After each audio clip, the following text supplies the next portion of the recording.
उनका अपने भाइयों के बीच कोई भाग न हो, क्योंकि अपने वचन के अनुसार यहोवा उनका निज भाग ठहरा है।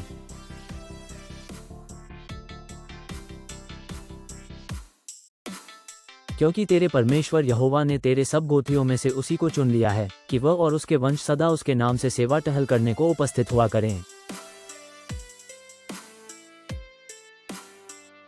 फिर यदि कोई लेवीय इसराइल की बस्तियों में से किसी से, जहां वह परदेशी की नाई रहता हो, अपने मन की बड़ी अभिलाषा से उस स्थान पर जाए जिसे यहोवा चुन लेगा, तो अपने सब लेवीय भाइयों की नाई जो वहां अपने परमेश्वर यहोवा के सामने उपस्थित होंगे, वो भी उसके नाम से सेवा टहल करे और अपने पूर्वजों के भाग की मोल को छोड़ उसको भोजन का भाग भी उनके समान मिला करे।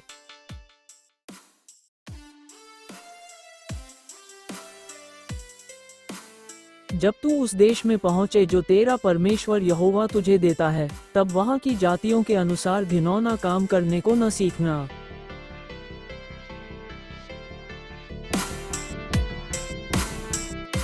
तू अपने परमेश्वर यहोवा के सम्मुख सिद्ध बना रहना।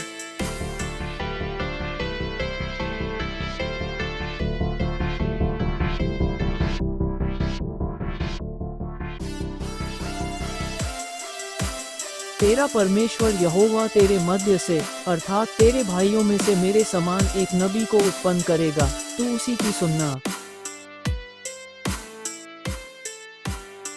तब यहोवा ने मुझसे कहा कि वे जो कुछ कहते हैं सो ठीक कहते हैं।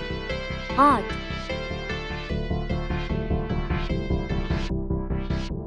सो मैं उनके लिए उनके भाइयों के बीच में से तेरे समान एक नबी को उत्पन्न करूंगा और अपना वचन उसके मुंह में डालूंगा, और जिस जिस बात की मैं उसे आज्ञा दूंगा वही वो उनको कह सुनाएगा।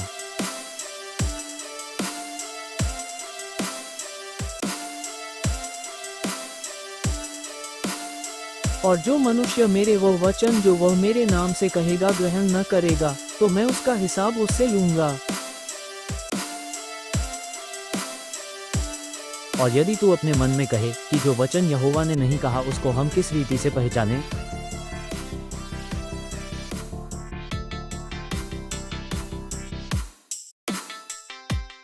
तो पहचान यह है कि जब कोई नबी यहोवा के नाम से कुछ कहे, तब यदि वो वचन न घटे और पूरा न हो जाए, तो वो वचन यहोवा का कहा हुआ नहीं।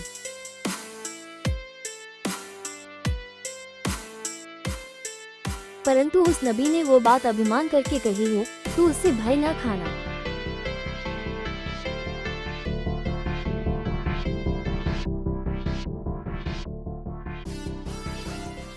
तेरे जीवन भर कुछ तेरे सामने ठहर न सकेगा। जैसे मैं मूसा के संग रहा, वैसे ही तेरे संग भी रहूंगा, और न तो मैं तुझे धोखा दूंगा और न तुझको छोड़ूंगा।